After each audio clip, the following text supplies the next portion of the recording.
Let's open the Bible, Matthew chapter 4. Buksan po natin ang ating mga Biblia, Mateo chapter 4.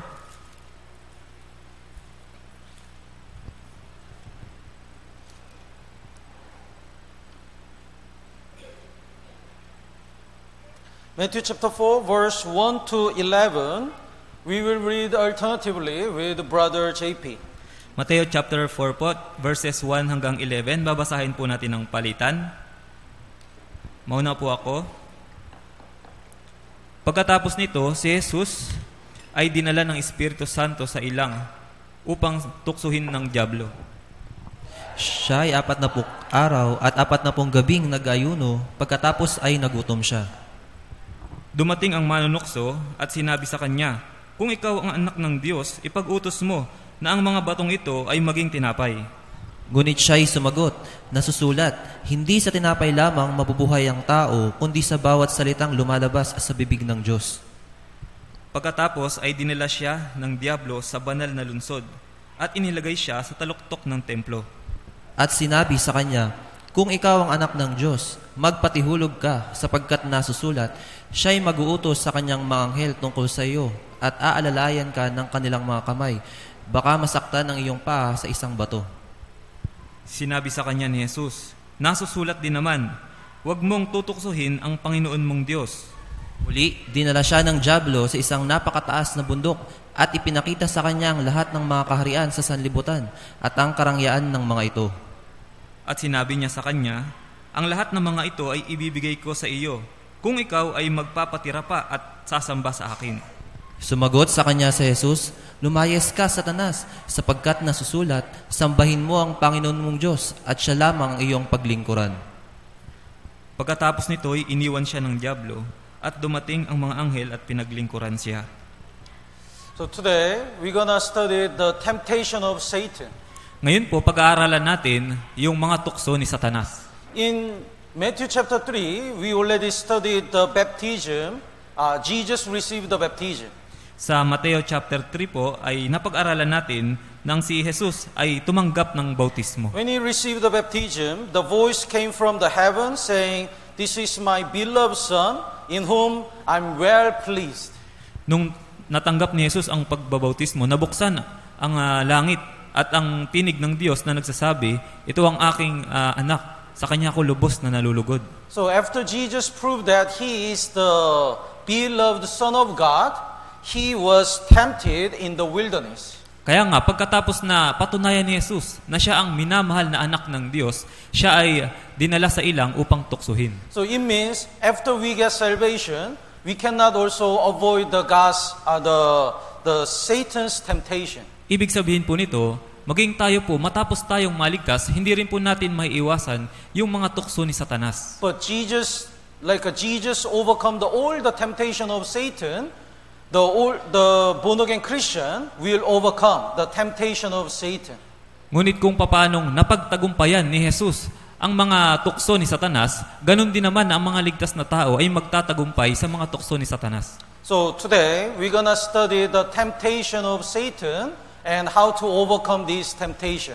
Kaya ngayong araw po, pag-aaralan natin yung mga tukso ni Satanas at kung paano ba mapapagtagumpayan ang mga tuksong ito. In Matthew chapter 4, verse 1, "Then Jesus was led up by the Spirit into the wilderness to be tempted by the devil." Sa verse 1 po, pagkatapos nito, si Jesus ay dinala ng Espiritu Santo sa ilang upang tuksuhin ng diablo. This is very interesting. Ito po ay napaka-interesado. Jesus was led to by the Holy Spirit to be tempted. Si Jesus po ay dinala ng Espiritu Santo sa ilang upang tuksuhin. So, it means God allowed the Jesus to be tempted. Ibig sabihin po, hinayaan ng Diyos si Jesus na matukso. Why Jesus was led by the Holy Spirit to be tempted? Bakit po dinala ng Espiritu Santo si Jesus upang tuksuhin? Because Jesus came to this world to recover the failure of the Adam and Eve. Dahil po si Jesus ay naparito sa sanlibutan upang mapanumbalik yung kakulangan ni Eva at ni Adan. God created Adam and Eve as the partner of the love of God. ginawa po ng Diyos si Eva at si Adan upang maging kabahagi po sa pag-ibig ng Diyos. And God wanted to make the same like a God. At ang wanted Adam and Eve to be like a God. At ang nais ng Diyos ay maging katulad ng Diyos si Eva at si Adan. But there was only one condition to be glorified. Pero meron pong isang kondisyon upang maging maluwalhati. Adam and Eve should pass the temptation of Satan. Ang kailangan po malagpasan ni Eva at ni Adan ang mga tukso ni Satanas. Actually, glory is not free. Sa katunayan po, yung kaluwalhatian ay hindi libre. When we pass the test, we can get the glory. Kapag tayo ay nagtagumpay mula sa mga pagsubok, tayo po ay maluluwalhati. So, when Adam and Eve, if they pass the temptation of the test of the Satan, they could get the glory of God. Kaya nga, kung napagtagumpayan ni Eva at ni Adan yung pagsubok ni Satanas, sila po ay tatanggap ng kaluwalhatian ng Diyos. But they committed sin and they failed. Pero sila po ay nagkasala at sila ay nabigo. That's why Jesus came to this world to recover the failure of Adam and Eve. Kaya nga po si Jesucristo ay naparito sa sanlibutan upang mapanumbalik yung pagkabigo nila Eva at ni Adan. That's why the Jesus, before he start to work for the Lord, he should pass the temptation of the Satan. Kaya nga po si Jesus, para makagawa siya para sa Diyos, kailangan mapagtagumpayan niya yung tukso ni Satanas. That's why the Holy Spirit led Jesus to be tempted by devil. Kaya po dinala ng banal na espiritu si Jesus upang tuksuhin ng diablo. And also, Jesus showed us how to overcome the temptation of Satan. At ipinakita rin po ni Jesus, paano ba natin malalagpasan yung mga tukso ni Satanas? After we get salvation, we cannot avoid the temptation of Satan. Pagkatapos po nating maligtas, hindi po natin maiiwasan yung mga tukso ni Satanas. That's why Jesus already showed us the good model, good example, how to overcome the task of Satan. Kaya ipinakita po ni Jesus yung pagiging mabuting halimbawa, paano ba mapapagtagumpayan yung mga tukso ni Satanas. So today, we will learn the temptation of Satan one by one. Kaya ngayon po, pag-aaralan natin yung mga tukso ni Satanas ng isa-isa. The first temptation of Satan was in Garden of Eden. Yung unang tukso po ni Satanas ay nangyari sa halamanan ng Eden.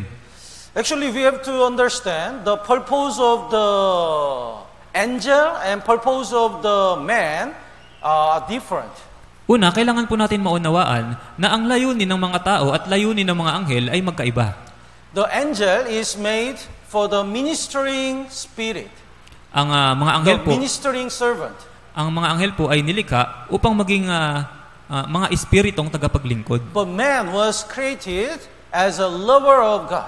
Pero ang tao po ay ginawa upang maging taga-ibig ng Diyos. That's why if the angel is wicked and became evil, they don't have any chance to repent. Kaya po yung mga anghel, kung sila po ay magkasala at sila ay maging masama, wala po silang pagkakataon upang magsisi. But man is different. Pero ang tao po ay iba. Because they are created as a lover of God. Dahil sila po ay ginawa, nilikha ng Diyos upang maging mangingibig ng Diyos. That's why even though the man make a mistake and committing a sin, God give them the chance to repent again and again. Kaya nga po, kahit ang tao ay makagawa ng kasalanan at magkamali, binibigyan po sila ng Diyos ng pangalawang pagkakataon ng paulit-ulit.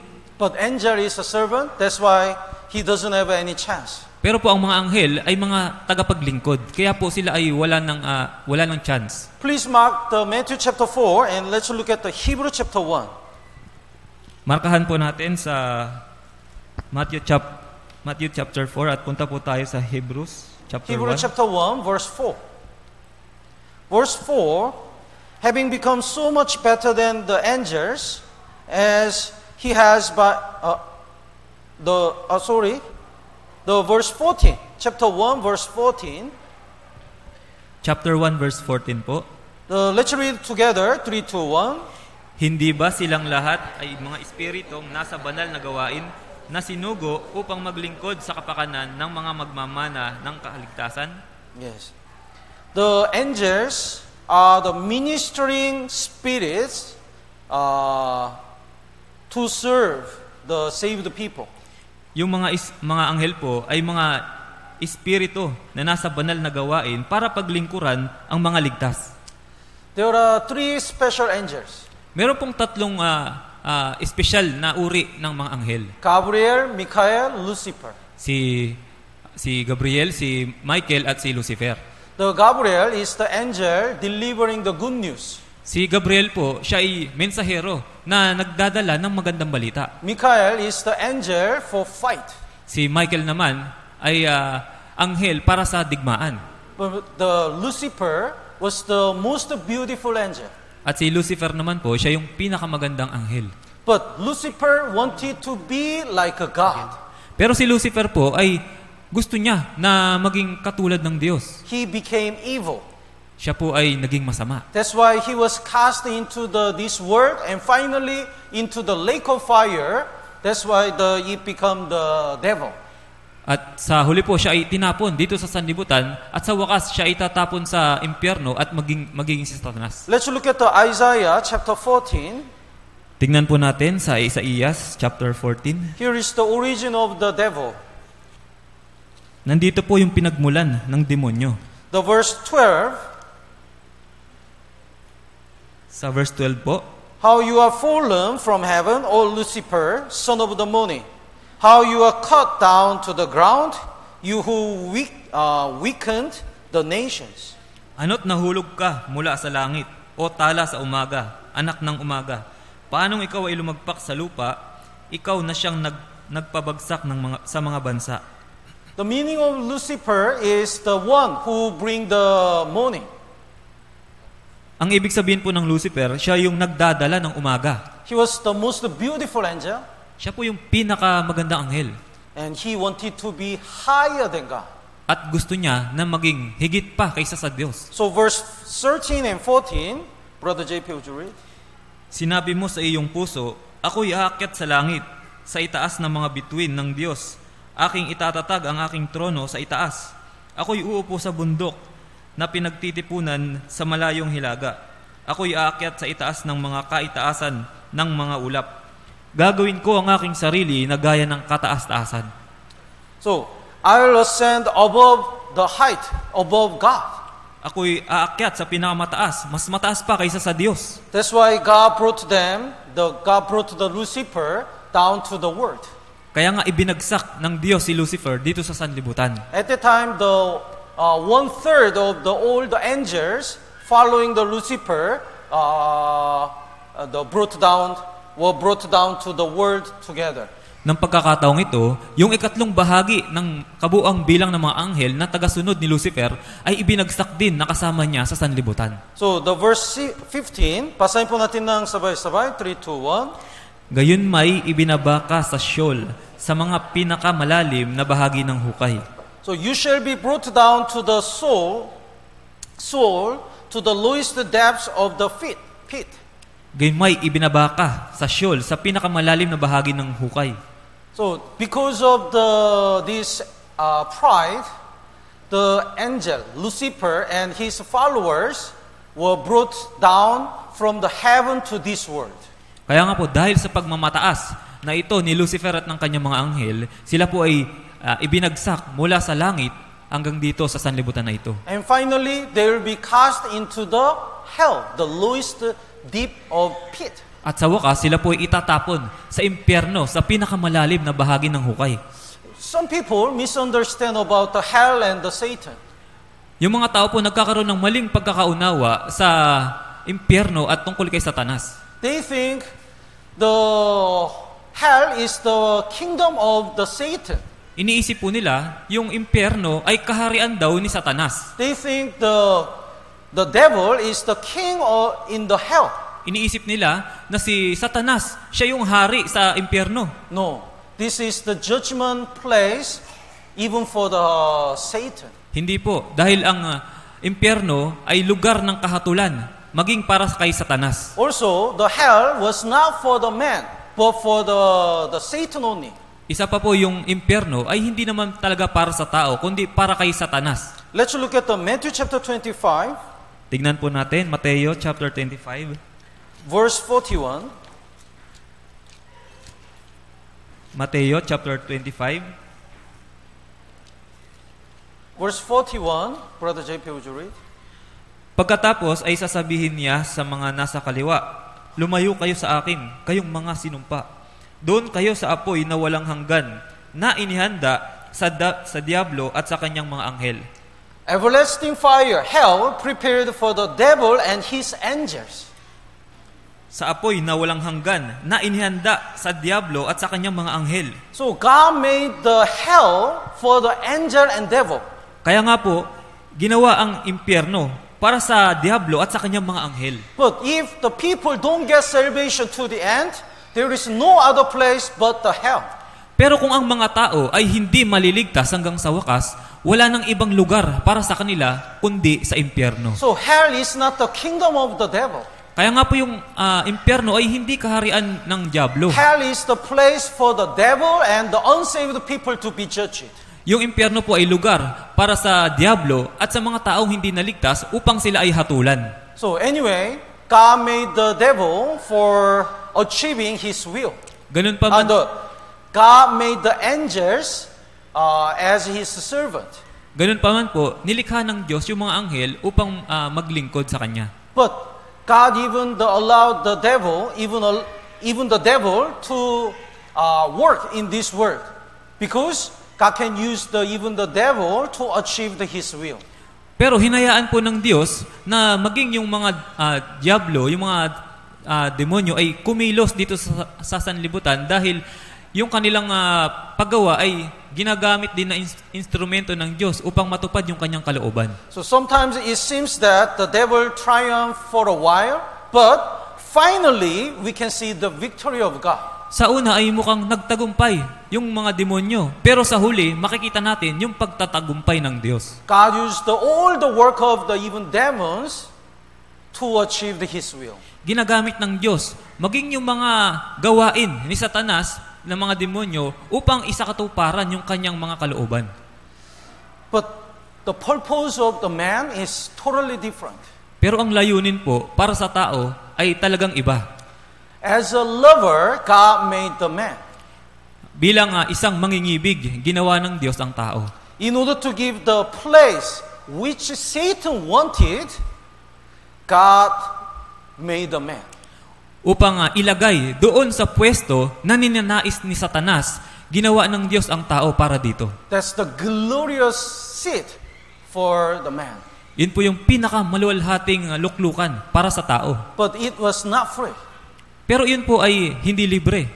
When the Adam and Eve passed the test of God, they could get the glory of the Lord. Kung si Eva at si Adan ay nakapasa sa pagsubok ng Diyos, nakuha sana nila yung kaluwalhatian na yun. That test was not eating the fruit of the knowledge of good and evil. Yung pagsubok na yun ay huwag kainin yung bunga ng punong kahoy ng pagkakilala ng masama at mabuti. So God said, don't eat it. You shall surely die. Sinabi ng Diyos, huwag mong kakainin yan dahil tiyak na mamamatay ka. But Satan says, eat it. You will not die. Pero sinabi ni Satanas, kainin mo, hindi kayo mamamatay. There was the first temptation of Satan. Yun po yung unang tukso ni Satanas. Actually, in the Garden of Eden, there was another tree, the fruit of the life. Sa katunayan po, dun sa gitna ng halamanan ng Eden, meron pang isang puno, yung punong kahoy ng buhay. So if the Adam and Eve had, if they passed the temptation of Satan and ate the fruit of the life, they could live forever. They got the eternal life. Kaya po kung nalampasan ni Eva at ni Adan yung pagsubok ni Satanas at sila po ay hindi kumain ng pinagbabawal na bunga, kakainin po nila yung bunga ng punong kahoy ng buhay at sila po ay magkakaroon ng buhay na walang hanggan. But they ate the fruit of the knowledge of good and evil, which God forbid. Pero ang kinain nila ay yung bunga ng punong kahoy ng pagkakilala ng mabuti at masama na ipinagbabawal ng Diyos. That's why all people became sinners. Kaya nga po lahat ng mga tao ay naging mga makasalanan. So Romans chapter 3 verse 23 says, for all have sinned and fall short of the glory of God. Kaya po sinabi sa Roma chapter 3 verse 23, yamang ang lahat ay nagkasala at hindi nakaabot sa kaluwalhatian ng Diyos. Then, some people ask me, why God give Adam and Eve the free will. Kaya nga may mga tao naman na nagtatanong sa akin, kung ganun, bakit binigyan ng Diyos si Eva at si Adan ng malayang pagpili? Some people complain. Because God gave them the free will, they chose to eat the fruit of the knowledge of good and evil. Inirereklamo ng mga tao, dahil binigyan ng Diyos si Eva at si Adan ng malayang pagpili, kaya nila kinain yung ipinagbabawal na bunga. If God didn't give the free will, they couldn't commit a sin. Kung hindi sana binigyan ng Diyos ng malayang pagpili si Eva at si Adan, hindi sana sila nagkasala. That's a very good question.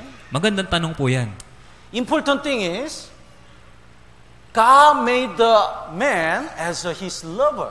Ang mahalagang bagay po, ginawa ng Diyos ang tao bilang kanyang mangiibig. Not the robot. Hindi po robot. Robot doesn't have any free will. Yung robot po ay walang malayang pagpili. So as we program, it moves. Kaya po, kung ano yung nakaprogram sa kanya, yun yung gagalaw niya. But from the robot, we cannot feel any love. Pero mula po sa robot, wala po tayong mararamdaman na pag-ibig. So as long as God made the man as his lover, he has to give the free will to choose God or not. Kaya po, sa paggawa ng Diyos sa tao bilang kanyang mangingibig, kailangan siyang bigyan ng malayang pagpili upang piliin niyang umibig o hindi. We have to make sure giving the free will is not sin. Kaya po, kailangan nating maunawaan, yung pagbibigay ng malayang pagpili ay hindi po kasalanan. But following the devil by using the free will is the sin. Pero yung pagsunod kay Satanas sa pamamagitan ng malayang pagpili, yun po ang kasalanan. So, God who gave the Adam and Eve the free will has no fault. Kaya po ang Diyos na nagbigay kay Adan at Eva ng malayang pagpili ay walang kasalanan. For example, here is the very rich man. Halimbawa po, merong isang taong mayaman. And he loved the woman, she's a beggar. At umibig siya sa isang babae na isang pulubi. But he really loved her, so they got married. Pero minamahal niya talaga yung babae at sila ay nagpakasal. And he gave her all the money. At ibinigay niya sa babae lahat ng kanyang pera. Money, car, and clothes, everything. Pera, sasakyan, mga damit, lahat ng bagay. She became beautiful. Siya ay naging napakaganda. And the man said, now we get married. So please, don't date with another man. At sinabi ng lalaki, ngayon tayo ay mag-asawa na, kaya huwag ka nang tumingin pa sa ibang lalaki. But one day, she date with another man and commit a sin. Pero isang araw, siya ay nakipag-date sa ibang lalaki at gumawa ng kasalanan. Then the husband asked, why you date and commit a sin? At tinanong siya ng lalaki, bakit ka nakipag-date sa ibang lalaki at gumawa ng kasalanan? Then the woman says, why you gave me the beautiful clothes? At tinanong siya ng babae, bakit kasi binigyan mo ako ng magagandang damit? Why you gave me the money?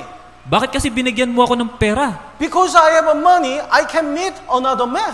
Dahil may pera ako, nakakakilala tuloy ako ng ibang mga lalaki. Because of the beautiful clothes, other men approached me. Dahil sa magaganda kong mga damit, lumalapit tuloy yung ibang mga lalaki sa akin. Is it make sense? Tama po ba yun? Is it tama? Is she right? Tama po ba yung babae? She said, because you make me beautiful, I commit a sin. So, it's your fault. Sinasabi ng babae, dahil pinaganda mo ako, ginawa mo akong maganda, kaya ako nakagawa ng kasalanan. Kaya kasalanan mo yan. It doesn't make sense. Hindi po tama yun. Giving everything to her is not sin. It's not fault. Yung pagbibigay po ng lahat ng bagay sa kanya ay hindi po kasalanan. But by using all the glory, all the grace, she commit a sin. Pero ginamit niya yung lahat ng biyaya para sa kanya at gumawa siya ng kasalanan. That's the her fault. Yun po ay kasalanan ng babae. So giving free will is not sin.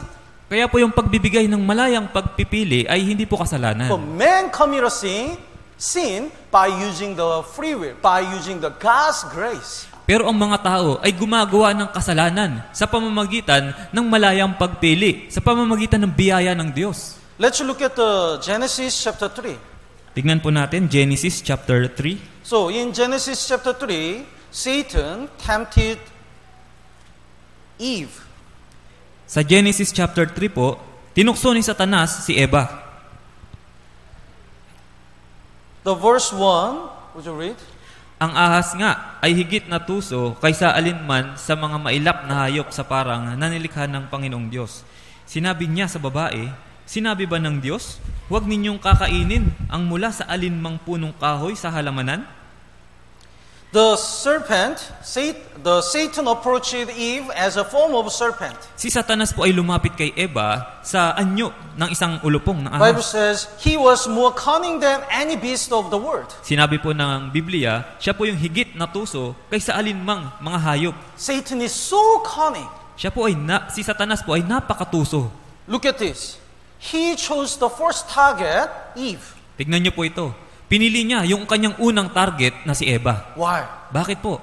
He didn't approach Adam first. Hindi niya nilapitan si Adan muna. Because Adam received the word of God directly. Dahil tinanggap ni Adan yung salita ng Diyos ng direkta. And when he observed Eve, she seems like she doesn't have the assurance of the word of God. At nung tinignan niya si Eva, parang wala siyang kasiguraduhan patungkol sa salita ng Diyos. So Satan approached Eve first. Kaya nga, nilapitan muna ni Satanas si Eva. And he said, has God indeed said, you shall not eat of the every tree of the garden?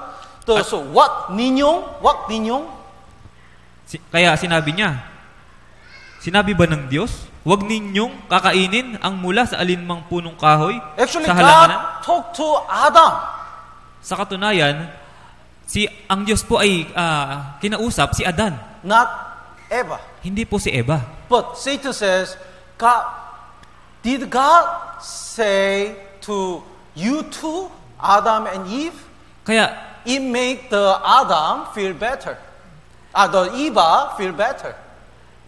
kaya sinabi po ni Satanas, sinabi ba ng Diyos sa inyong dalawa ni Adan, yung ganitong salita? Kaya yun po ay nagpaganda sa pakiramdam ni Eva. So probably Adam, the Eva, when she heard that word, from that moment, she already opened her heart. Kaya po malamang, mula nung narinig ni Eva yung mga salita na yun, ay binuksan na niya yung kanyang puso. And Satan said, you shall not eat of the every tree of the garden, but God said, only one tree of one fruit, the fruit of the knowledge of good and evil, not every tree. At tinanong siya ni Satanas, sinabi ba ng Diyos na huwag ninyong kakainin ang mula sa alinmang punong kahoy sa halamanan? Sa katunayan, yung bunga lang ng punong kahoy ng pagkakilala ng mabuti at masama ang pinagbabawal.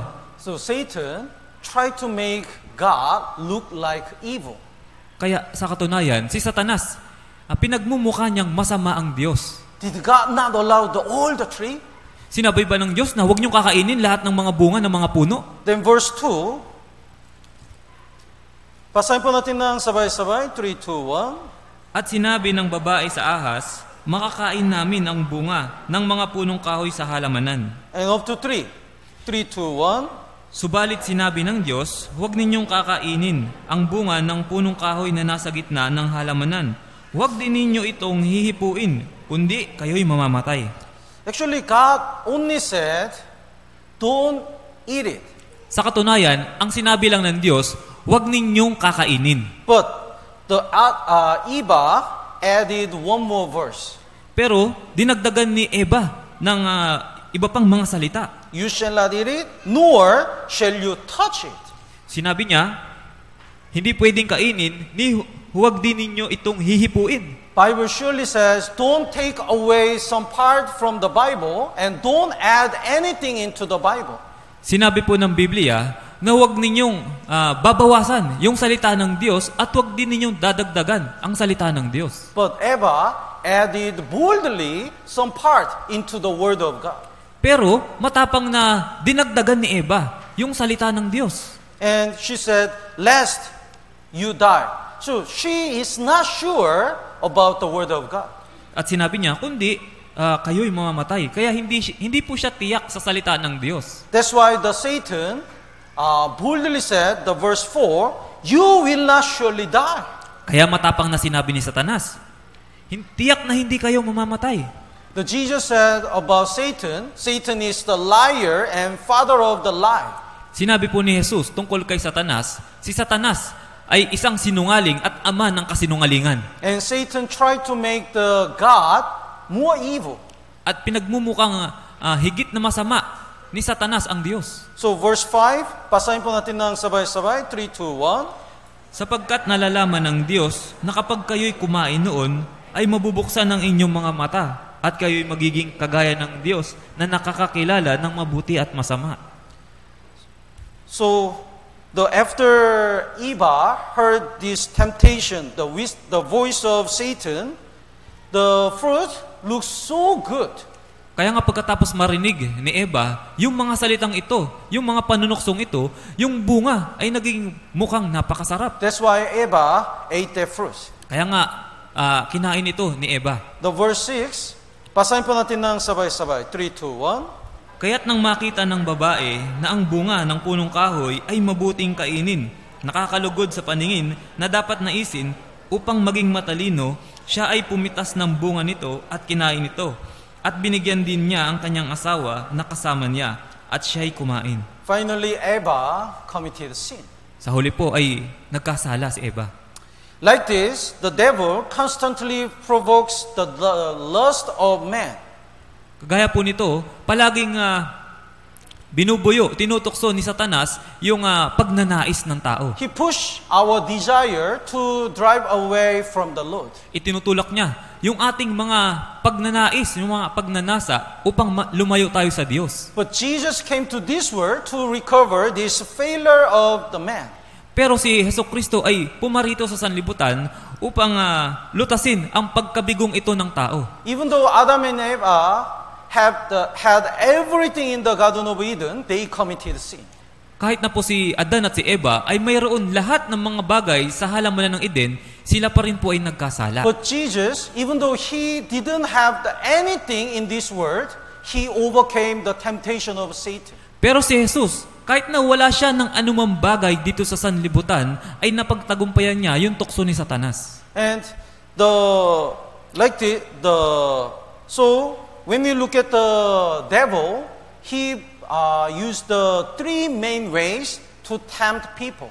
Kaya nga kung titignan natin, yung mga tukso ni Satanas, meron siyang ginagamit na tatlong mga bagay upang tuksuhin ng mga tao. Let's look at the 1 John chapter 2. Tignan po natin, unang Juan chapter 2.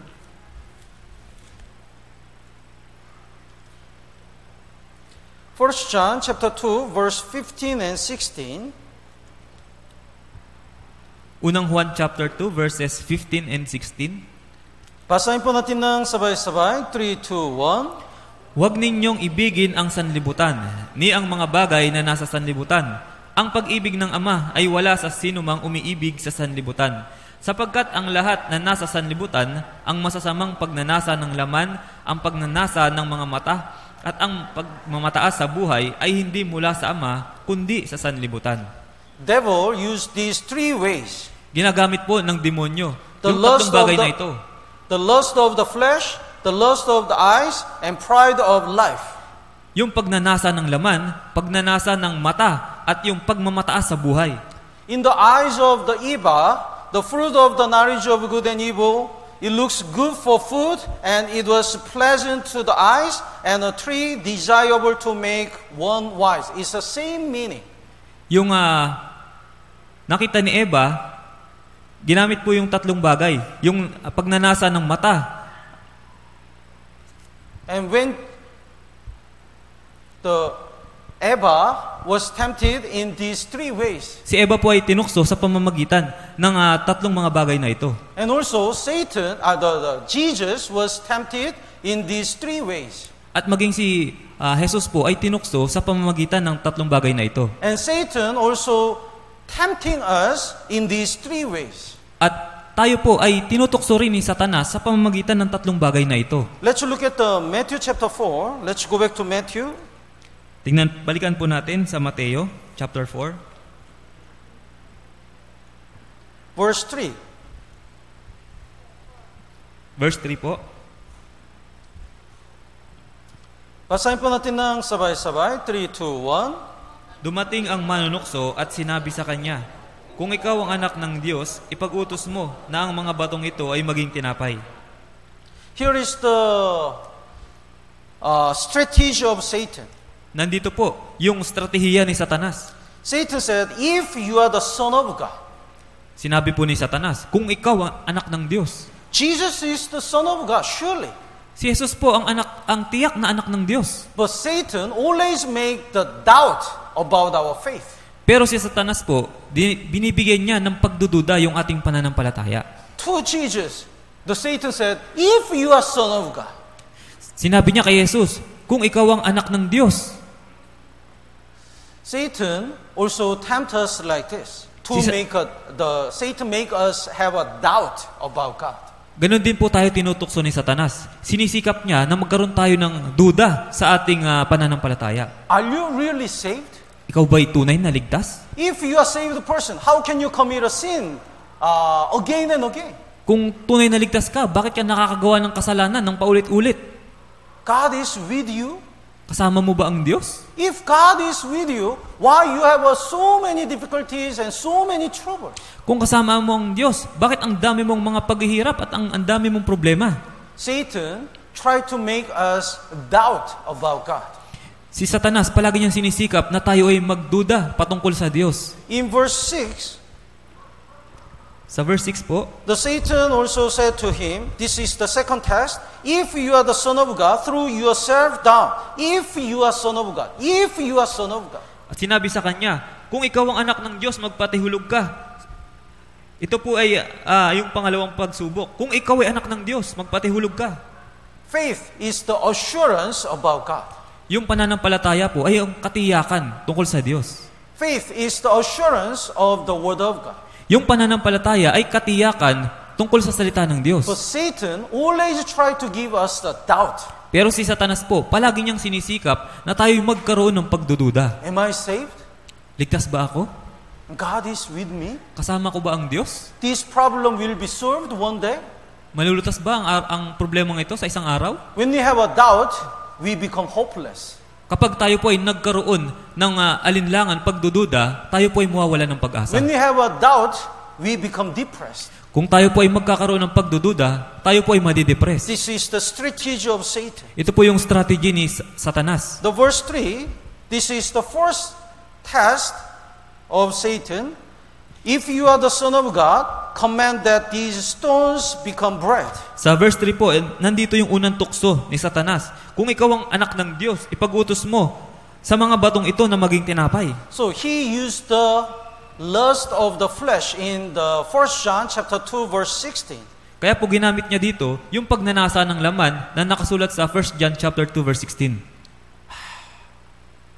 You are hungry, Jesus. Nagugutom ka, Jesus. You are starving for 40 days. Ikaw ay nagugutom na sa loob ng 40 araw. That's why you have to solve the problem of eating the food first. Kaya nga kailangan mong malutas yung problema sa pagkagutom, sa pagkain. You have to feel the lust of your flesh first. Kailangan mong punan yung pagnanais ng iyong laman muna. So, the Satan said, command that these stones become bread. Kaya sinabi ni Satanas kay Jesus, iutos mo sa mga batong ito na maging tinapay. Satan tempts us by using the lust of our flesh like this. Tinutokso po tayo ni Satanas gamit yung mga pagnanasa ng laman kagaya nito. You don't have food. Wala kayong pagkain. So you have to earn the money first, not going to church first. Kaya unang-una, kailangan mong kumita ng pera, hindi pumunta sa church. Satan is tempting unsaved people not to get salvation. Tinutokso din po ni Satanas yung mga taong hindi ligtas para sila ay hindi magkaroon ng kaligtasan. You don't have food. You have a financial problem. Wala kang pagkain. Kayo ay mayroong problema sa pera. So you have to work first. It's not the time to listen to the Bible seminar. Kaya magtrabaho ka muna. Hindi ito panahon upang makinig ka ng Bible seminar. You have to work. You have to earn the money. Kailangan mo magtrabaho. Kailangan mong kumita ng pera. The Satan used the lust of the flesh that the people don't get salvation. Ginagamit po ni Satanas yung pagnanasa ng laman upang yung mga tao ay huwag magkaroon ng kaligtasan. And also to destroy our Christian life, Satan used the lust of flesh. At upang mawasak yung ating kristyanong pamumuhay, ginagamit din ni Satanas yung pagnanasa ng laman. There was one man, and he worried about his financial problem. Mayroon pong isang lalaki na namumroblema siya sa kanyang pinansyal. Then devil appeared. Pagkatapos po ay nagpakita si Satanas.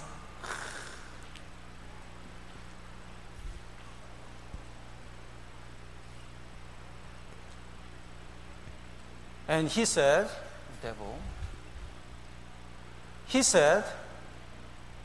here is 10 bottle of glasses. Sinabi ng demonyo, meron ditong 10 bote.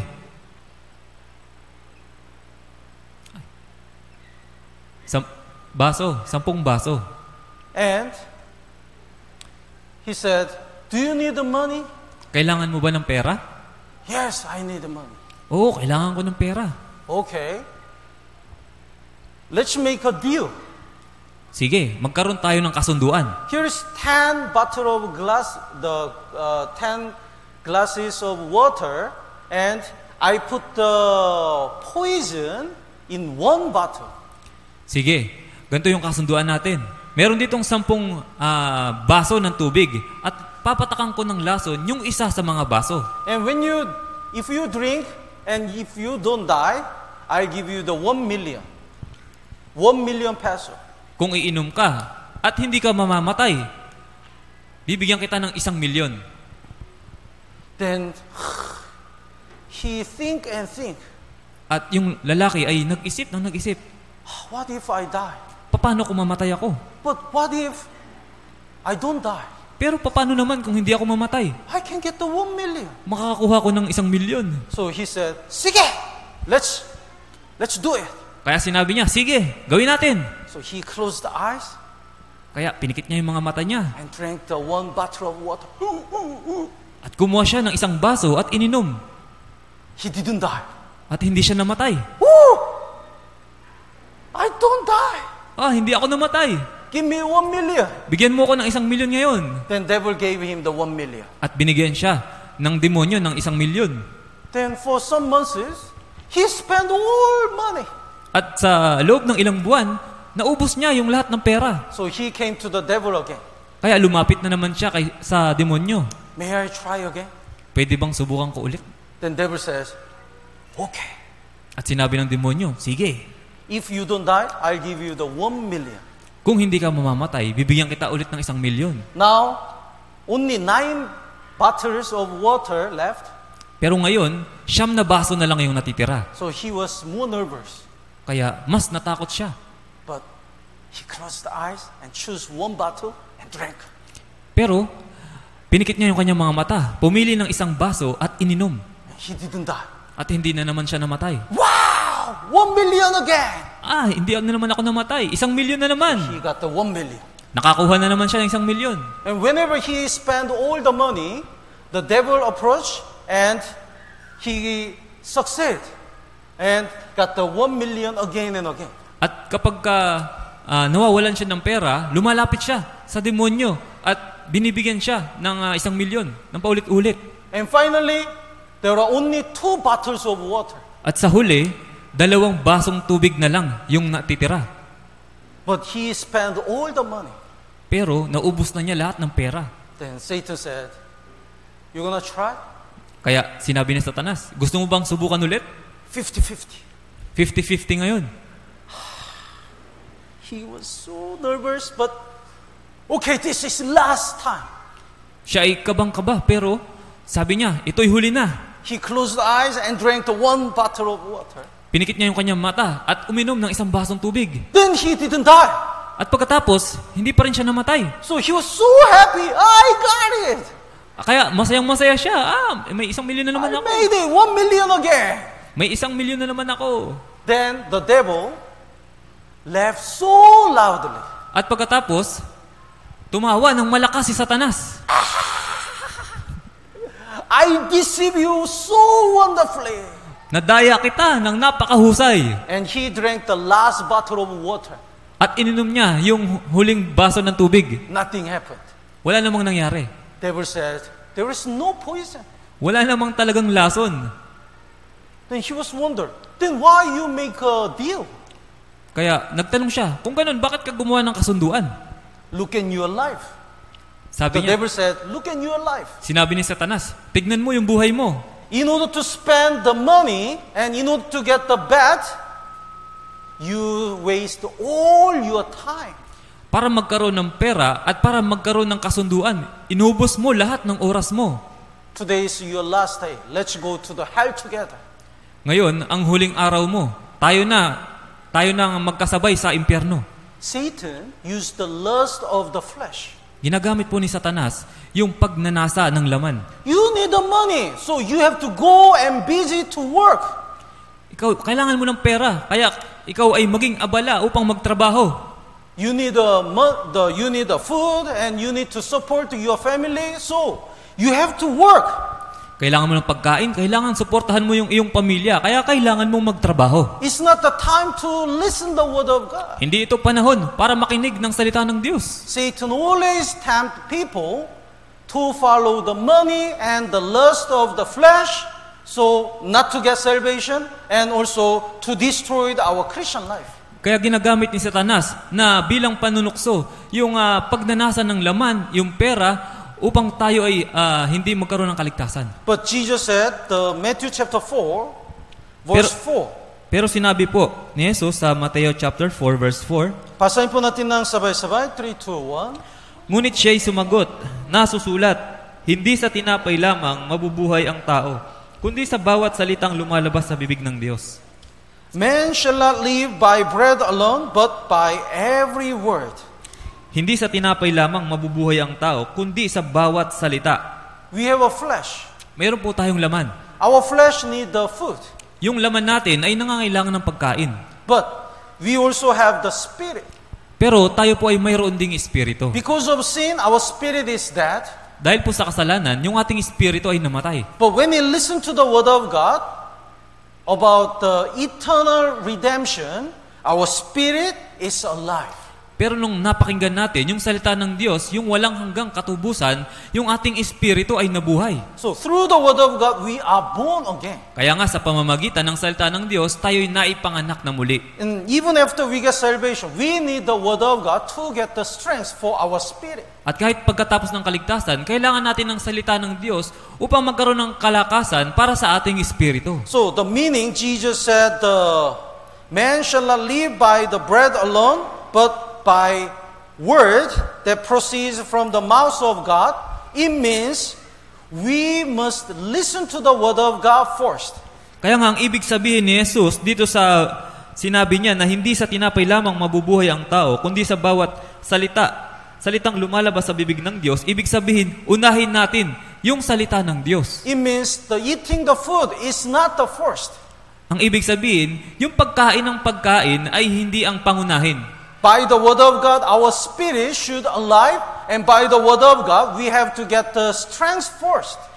Sa pamamagitan ng salita ng Diyos, ang espiritu natin ay mabubuhay, at sa pamamagitan ng salita ng Diyos, ang espiritu natin ay makakakuha ng kalakasan. But sometimes, even the Christian is tempted and lose the chance to live for God because of the bread. Pero minsan, yung mga kahit yung mga ligtas ay tinutukso dahil sa pagnanasa ng laman at natutukso dahil dito sa tinapay. Let's look at the Philippians chapter 4. Tingnan po natin, Filipos chapter 4.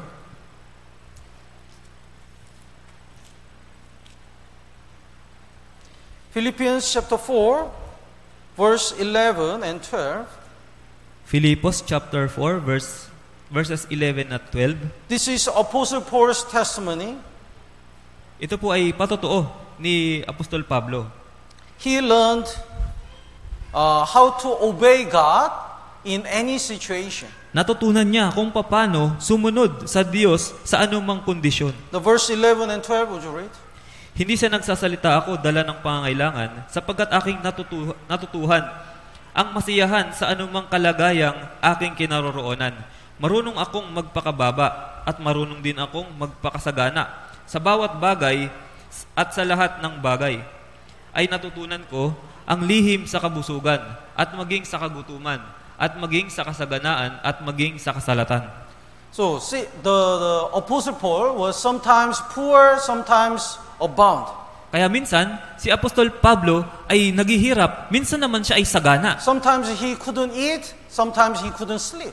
Minsan, hindi siya makatulog, minsan hindi siya makakain. But he said, I have learned in whatever state I am to be content. Pero sinabi niya, natutunan niya sa lahat ng mga bagay kung paano magiging kontento. He lived with the Word of God, not with the bread. Siya po ay nabuhay sa pamamagitan ng salita ng Diyos, hindi po ng tinapay. But look at the Esau, the Genesis chapter 25. Pero tignan po natin si Esau sa Genesis chapter 25.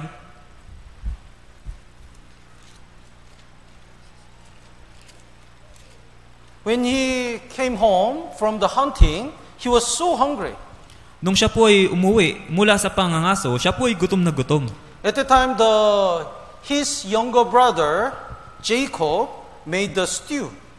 Nung panahon na yon, yung kanyang nakababatang kapatid na si Jacob ay gumawa ng sabaw. Then Esau said, give me that stew. I'm hungry. At sinabi ni Esau, bigyan mo ako ng pagkain yan, ako'y nagugutom. The Jacob said, if you gave me your birthright, I'll give you the stew. At sinabi ni Jacob, kung ibibigay mo sa akin yung karapatan ng pagiging panganay, bibigyan kita ng pagkain. Then verse 32, basahin po natin ng sabay-sabay, 3, 2, 1. Sinabi ni Esau, ako'y malapit ng mamatay.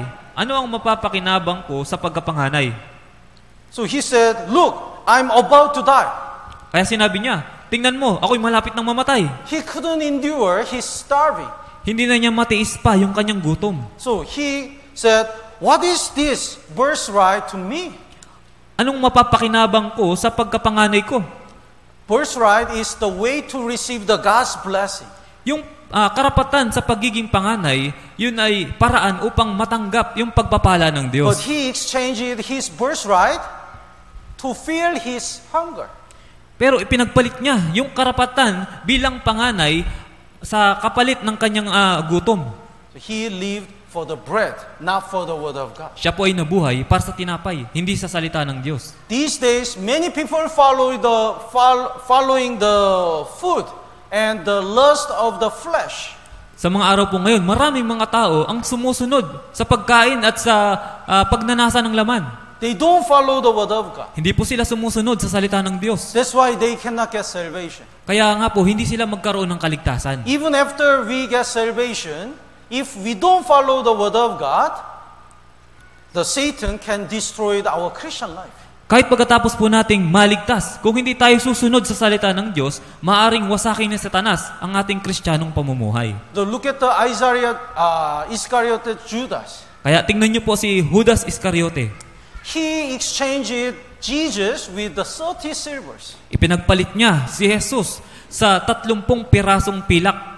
That's why he missed all the chances to get salvation. Kaya po napalagpas niya lahat ng pagkakataon upang siya'y maligtas. If we follow the money and the food, we lost all the chances to be used by God. Kung tayo susunod sa pagkain, sa pera, mawawala lahat ng pagkakataon natin upang maligtas. Let's look at the Matthew chapter 6. Tingnan po natin Mateo chapter 6.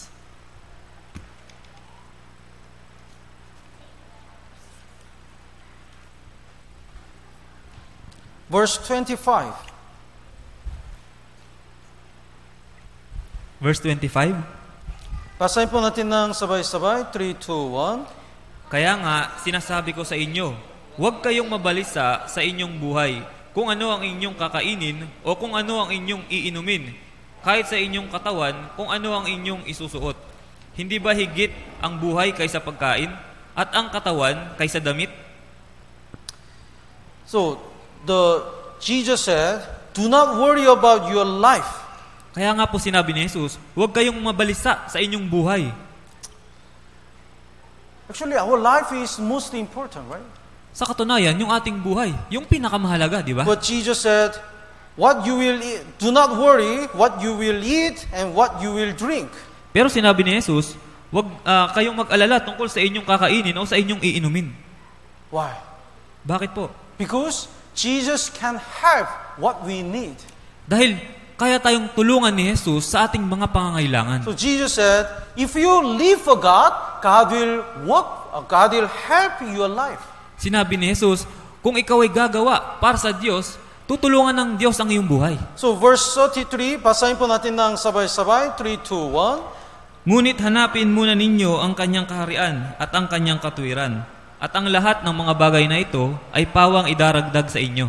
So if we follow the word of God first, and if we work for the Lord first, God, all these things shall be added to us. Kaya kung uunahin natin na sumunod sa salita ng Diyos at gumawa para sa Diyos, sinabi niya, idaragdag ng Diyos ang mga bagay na ito. There is a blue whale.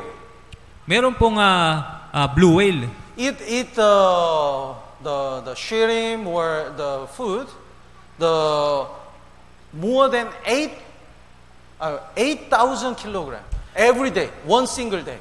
Kumakain po ang blue whale ng maliliit na hipon. At ang timbang po nun ay 8,000 kilogram. 8 ton. 8 tonelada na maliliit na hipon, araw-araw ang kinakain niya. So if you have a blue whale as your pet, can you feed every day? Kaya nga, kung mayroon kayong alaga na blue whale, kaya nyo ba siyang pakainin? You have to go to the Subic market every day and buy the 8-ton shrimp or the food. Kailangan nating pumunta sa palengke upang bumili ng 8 toneladang maliliit na hipon o pagkain. Every day you have to feed that much. Araw-araw, kailangan nating pakainin siya ng ganun. We're gonna be bankrupt. Tayo po ay mababankrupt. But God is feeding all the whales. Pero pinapakain po ng Diyos lahat ng mga balyena. All the fish, all the animals, and all the birds. Lahat ng mga hayop, lahat ng mga isda, lahat ng mga ibon. Then what about us? Paano naman po tayo? Jesus said, you are more than these. Sinabi po ng Diyos, You are more important than these. sinabi ng Diyos, higit kayong mahalaga kaysa sa mga ito. Then why you have a doubt about your life? Kung ganun, bakit kayo nag-aalala sa inyong buhay? God is helping us and feeding us Tinutulungan tayo ng Diyos at pinapakain tayo ng Diyos if we live for God. kung tayo ay mamubuhay para sa Diyos. So we have to choose the word of God first. Kaya kailangan nating piliin ang salita ng Diyos. We just do our best in our position and don't need to worry about our needs. Kailangan gawin natin yung pinakamainam natin kung ano yung sitwasyon natin at hindi dapat tayo mamroblema sa ating mga pangangailangan. As long as we live for God and as long as we follow the word of God, God helps us in our life. Hanggat tayo ay nabubuhay para sa Diyos at sumusunod sa salita ng Diyos, tutulungan ng Diyos ang ating buhay. There are many things to learn about the temptation of Satan, but time's up. Marami pa pong mga bagay ang kailangan nating matutunan tungkol sa mga tukso ni Satanas. Pero ubos na po ang oras. Anyway, the Satan tempts Jesus, and even his temptation is not over yet. Kaya si Satanas po ay tinukso si Jesus at ang kanyang panunukso ay hindi pa natatapos. He's tempting unsaved people not to get salvation. Tinutukso po niya yung mga taong hindi paligtas upang huwag magkaroon ng kaligtasan. Satan is tempting saved people to destroy their Christian life. Tinutukso naman ni Satanas yung mga taong naligtas upang wasakin yung kanilang kristyanong pamumuhay. So we must keep the word of Jesus in our heart. Kaya kailangan panatiliin natin yung mga salita ni Jesus sa ating mga puso. Man shall not live by bread alone, but by every word that proceeds from the mouth of God. Hindi lamang sa tinapay nabubuhay ang tao, kundi sa bawat salitang lumalabas sa bibig ng Diyos. So we have to put the Word of God first in our life. Kaya kailangan ilagay natin bilang una yung salita ng Diyos sa ating buhay. No matter what happened, we have to come to the church to listen to the Word of God. Ano man po yung mangyari, kailangan nating pumunta sa church upang makapakinig ng salita ng Diyos. No matter what happened, we have to read the Bible first and obey the Word of God. Ano man yung mangyari, kailangan nating magbasa ng Biblia at sumunod sa salita ng Diyos. That's the way for our spirit to live. Yun po yung paraan upang yung ating espiritu ay mabuhay. Tama po ba? So we will continue other temptation of Satan's in the next week. Kaya po ipagpapatuloy natin yung iba pang tukso ni Satanas sa susunod na linggo. Let's pray together. Manalangin na po tayo.